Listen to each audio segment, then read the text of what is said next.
Hi, Georgia. So wonderful to have you here today and to hear all about you as our grad feature with Avalon today. I'm so excited to share with our community who you are and what you're up to. Georgia is passionate about helping highly compassionate women entrepreneurs clear their own internal resistance that are keeping them stuck and help them unlock their potential. She believes the key to growth isn't another strategy, it's doing the deep internal work to align with your soul's mission. She believes that when you do this, not only does your business thrive, but you create a ripple effect that shapes a brighter future for generations to come. It's no longer about the self, it's about the generations. She says that she is the messenger planting the seed to a tree that will most likely never see the fruits of. Georgia, we are so excited to have you here today. Welcome. Thank you, Nicole. I appreciate it. I love to be here. Yes. So, why don't you share a little bit more about who you are and your journey to becoming the coach that you are today? Okay. I'm a transformational life coach and a hypnotherapist. And where I came from, let's see. So I grew up, that education was everything. So of course I had the college prep, high school courses, and I went on and I got two bachelor's degrees and a master's, and thinking that would be because I was in the generation that you got the college education and that's how you got the really good paying jobs, right? I found out through experience that's not how that works. I love the education, don't get me wrong. I'm a professional student pretty much. I love learning new things all the time. I went through that, but while I was going through all that, I went through some jobs that were not the best in the world. And I was also experiencing some health issues. I didn't really know what that was, but I went to the doctor and I finally said, look, I need you to run these tests. And I went in with a list. And he said, well, insurance is not going to pay for that, right? I said, don't care. These have got to be done because we've got to get to the bottom of this because I'm tired of looking at symptoms. And when all was said and done, I found out I had hypothyroidism. And so, of course, he gave me the prescriptions and I went and filled them and I took them. And every time I'd go back, he'd say, oh, no, this is wrong. Let's give you another prescription. And I'm like, after two or three of those, I'm like, no, we are not, we have still have not found out what the problem is. We know what part of the problem is, but all you're doing is putting band-aids on the big gaping wound. And after about 10 years of taking medicine that should have made me better, I only got worse. And so I finally found someone who could help me get to the very bottom. And by then, it had turned into Hashimoto's. And for those of you who don't know what Hashimoto's, your body is attacking your thyroid, basically. It's your body attacking itself, the thyroid in particular. And if you let it go too long, it can get very serious. So, through definitely big mindset changes, I was able to cure my Hashimoto's. And my doctor said, there's no way you did that. And I showed him my before test and my after test. And he said, how did you do that? I'm like, Wow. okay, let's sit down and talk. Mindset has always played a really big part in my life, as has my intuition. Because if it weren't for my intuition, I probably would have just done the same thing everybody else does. Your doctor is the professional. He's gone through all this education. He knows what's best for you, right? They don't always. And that's not their fault. They can only learn so much stuff, but you as an individual can learn more about what's going on with your own body.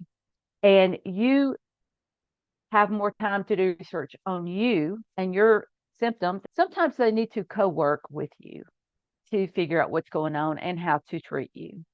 And that's the approach I took. I knew there was more going on with me than just what he was telling me. And so I got to the bottom of that. But like I said, it took mindset shifts to be able to make the changes that I needed to make in order to get to help with that.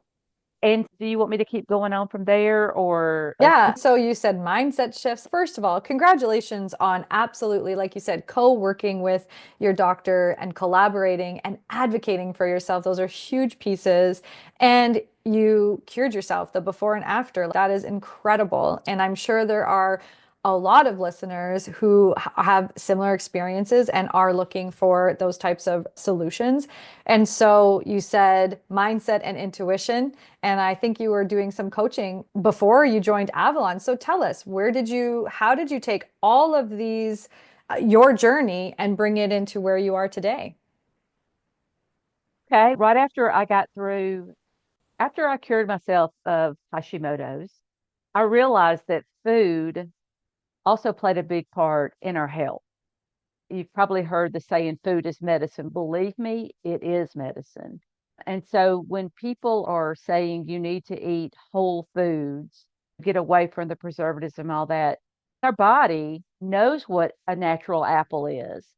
It knows what peanuts are. It knows what beef is. It doesn't know what those preservatives and dyes and perfumes and all that are. And so one of the reasons we gain a lot of weight is because the body takes what it doesn't know what to do with and stores it in the fat cells because it's putting it in storage till we can figure out what to do later. But anyway, from there, my journey was I became a health coach and I helped a few people with that. And then I discovered a couple of other coaching modalities, life coaching modalities. So I did that. I didn't realize that my intuition played a big part on my health journey till later.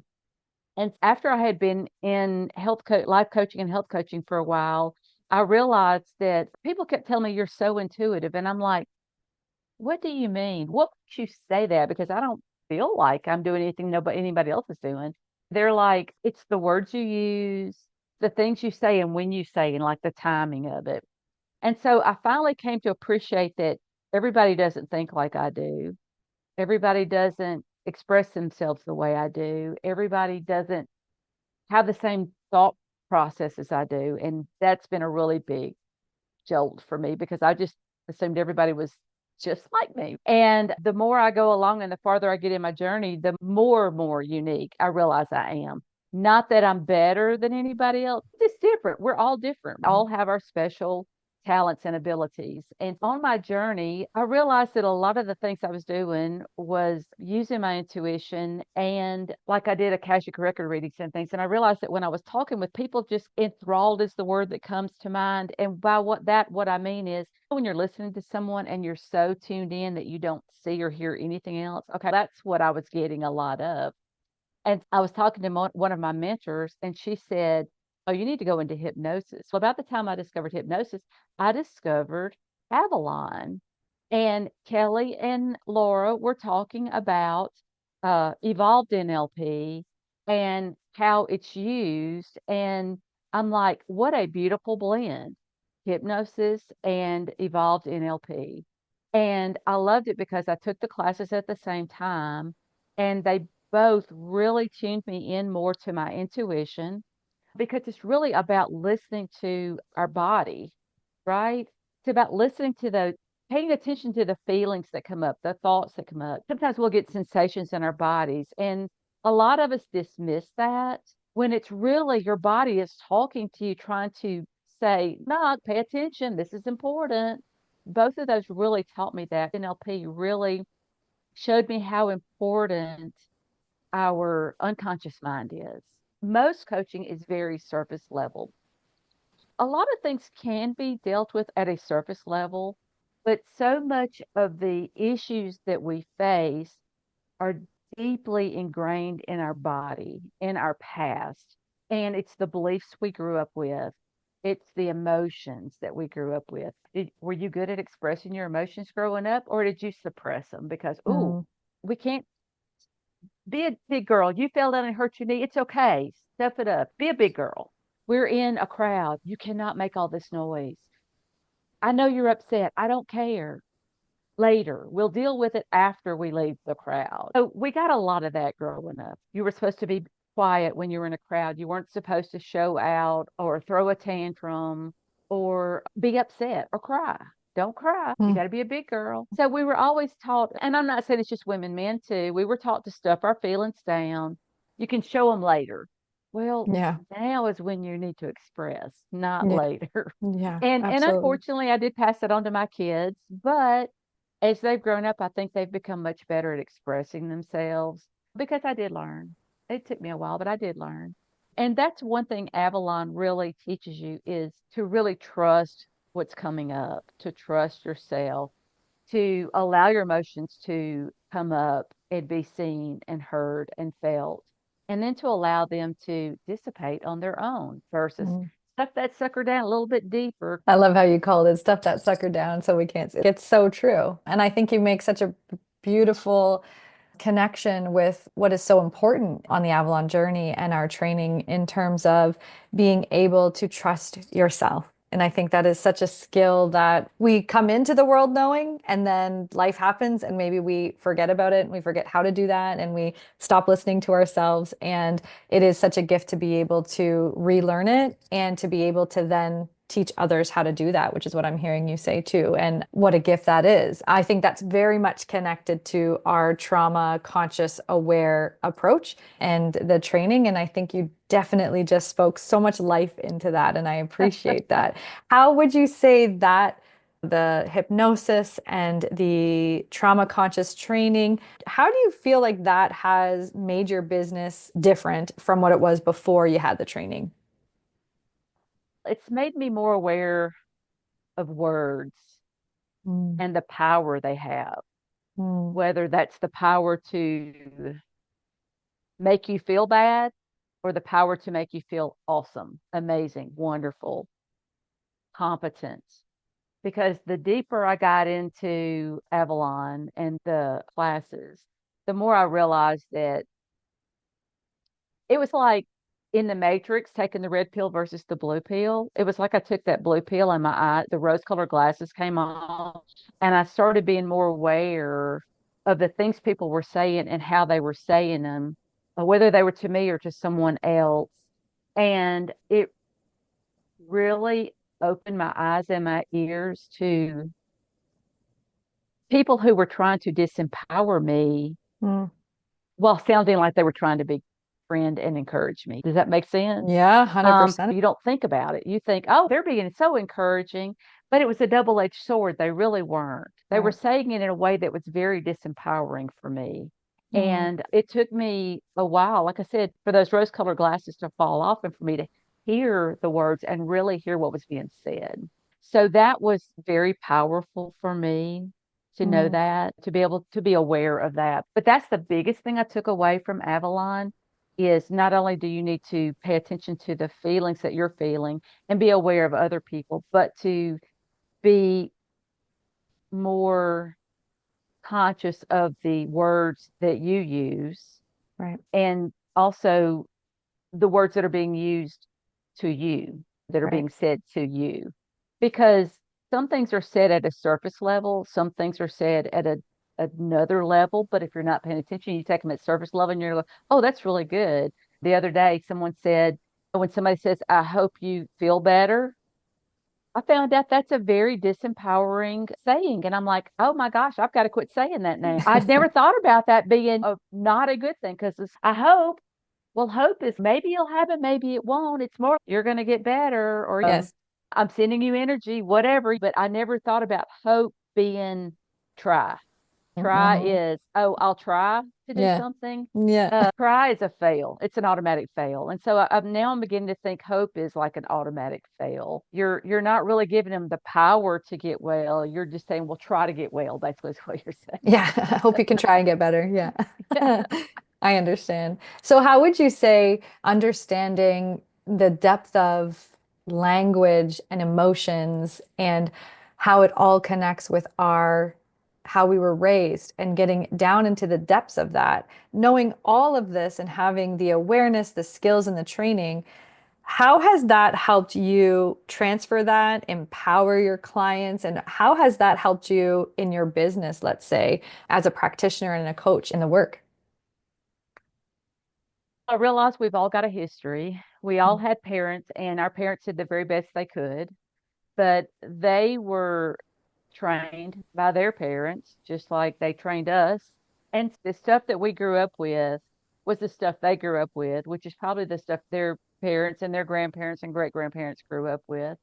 Even when we try to be perfect parents, there's going to be something that we say that's going to be disempowering to our child. We did not mean it that way, but that's how they heard it. And it all goes back to perception. As all of us grew up as kids, we heard things that mom may have been having a bad day. And she said, leave me alone, shut up, go sit in that corner, let me finish cooking because I'm tired. I've had a bad day. What did Mhm. we hear? We're a terrible child. Mama doesn't love us. We've got to go leave because she can't stand the sight of us. That's what we Hmm. heard, right? And so as a 3-year-old, we probably took that in and now we've got to shut up and be quiet and hide. So as a 3-year-old, we embodied that and we took it to adulthood. Now, as an adult, we're trying to have a business, shut up, sit down, and hide. How does that Yeah. show up in your business? You're not putting yourself out there. You're not confident, even though you're probably one of the best coaches out there. You're not showing up because you got to hide. It's not safe Mm. to show up. You're not putting out your best effort because you were told to shut up. So now we've got to remove the power of those words. Even though mama just was blowing up for 1 second, she didn't mean any of it other than to just give me space. But she didn't have the foresight or the patience or probably I don't want to say the knowledge. It wasn't a thought that entered her head that my child is going to take this in because at that point, that was the last thing mama was thinking. She just was tired, she was irritable, and she took it out on you as a 3-year-old. And so, as a trauma aware coach, that's what we work on is removing that irrational weight of Mm. those emotions. We want to clear that past out. Is it going to change the past? No. Is it going to change the way you perceive and feel about that past? Yes. And you're going to get it back into perspective. Oh, that's what happened when I was 3.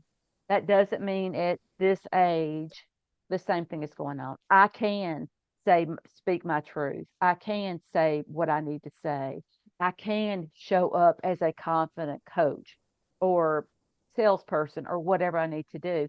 I can be myself and show up and be proud and as loud as I need or want to be. So that's the stuff that we do as coaches, as trauma aware coaches. I love that. And so that really reminds me of the work you're doing with entrepreneurs. So being able to go back and not just work at the surface level, but to be able to go down deep and take the beliefs, the emotional states, and really create perception and insight around them and put power back in the entrepreneur's hands to watch their business grow and succeed as well.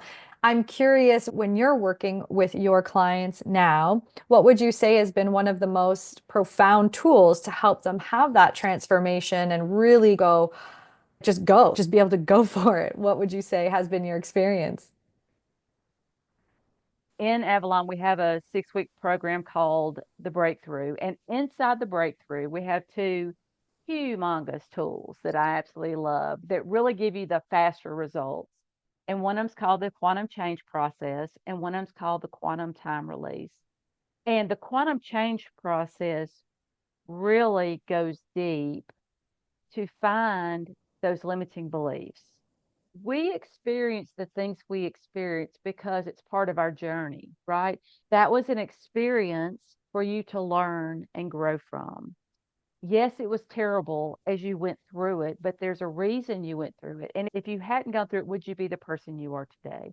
So the quantum change process takes that experience, gives you the lessons that you needed to learn from that experience, and it gives you back your power Mm. and puts you back into the perception of, oh, that's what happened to me. That's not who I am. I needed that to learn this so that I can grow and become this. Mm. And so we follow that up with a quantum time release. And the quantum time release takes the emotions that have that irrational charge to them. Like, you ever come home from work and you've been really tired, and for no reason, your kid probably touched you wrong or looked at you wrong, or maybe you said something and they answered back and you took it like they were being giving you. I know your kids aren't old enough to do this, but maybe they gave you a smart aleck remark and you just blew up all over them. That was an irrational anger at your child for no reason. Yeah. But the reason is because you've been suppressing that anger. That child just happened to do the right thing that was the last needle in the haystack or just the last straw, and you just exploded to finally release it. And so quantum time release takes those emotions where we have those irrational heaviness on them, the anger, the sadness, the fear, whatever, and we release that irrational charge behind it. Does it mean you got rid of those emotions? No, we're human beings. We need those emotions. Yeah. But we need to feel and express those emotions. But there's no need for that irrational, heavy charge, like that anger that just spewed out of you at your child who was innocent standing there, or your husband or your wife.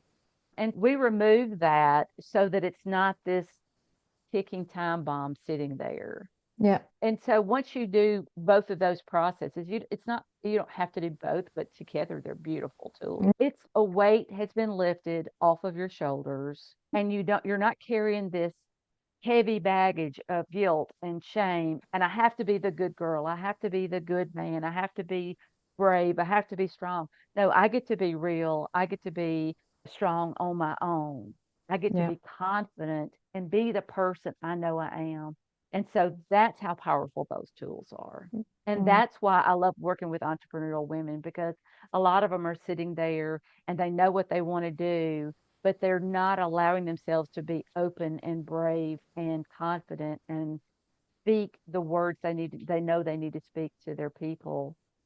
And so when we go through that process, it's like giving them permission Yeah. to be their true selves. And that's the amazing part about it. I love that. One of the best gifts is to be able to be in your power about what has happened in your life and then take that and launch and go and do the mission, the purpose, the calling that's calling you forward. And it sounds like that's the work that you're dedicating your practice to and helping other entrepreneurial women. So if there are other women who are looking to find out more about what you're doing and how you're helping, where can the women go to and check more out about you? What do you have for us today? I have a website. It's georgiaryle.com, and Yep. I'm on Facebook, Georgia White Ryle. So those are probably the best places to find me. The good part about the website, it's also got a book a call on there. If you Cool. want to spend 15 minutes with me, get to know me a little better, it's there. I also have my social media links on there. And Cool. oh, and I have a beautiful quiz. That quiz is called, Subconscious archetype assessment to help and so reveal. Yeah. so that assessment, I have basically eight things that are probably holding you back, like limiting belief or Yeah. fears, fear of judgment, fear of success, stuff like that. And so it lets you go through there and answer questions. And then it tells you at the end, this is where you score on each one. So it really tells you where your internal resistance is, because we all tend to have, some of them are stronger than others, but it also shows you what you're really strong in. Are you Cool. really strong in not people pleasing? Are you really Mm. strong in believing in yourself? That kind of stuff. I love that. And I'm about to start a group program. I'm really excited to get that off the ground. So that one's called Success by Subconscious Design. I'm Oh, excited cool. about that one. Oh my gosh, that sounds amazing. Thank you so much for bringing that forward. I checked out your assessment. It's beautiful and powerful, and I love it. So, if you were to share some advice, the most beautiful, simple, profound advice with your beginner entrepreneurial self, what would you want her to know today? Listen to yourself. Know that you are very wise and you are good enough and you know a lot. Hmm. Listen to your intuition. You already have the skills. Attending Avalon builds on those skills and enhances those skills and makes them stronger. Mm. But you already are enough just as you are. Mm. Believe in yourself. Thank you. Georgia, it was an absolute pleasure having you here today. I'm so excited for your group program, and thank you for taking us through the depths of this work and how you're bringing it forward to other entrepreneurial women. I wishing you and sending you all of the best. Thank you very much, Nicole. I appreciate it.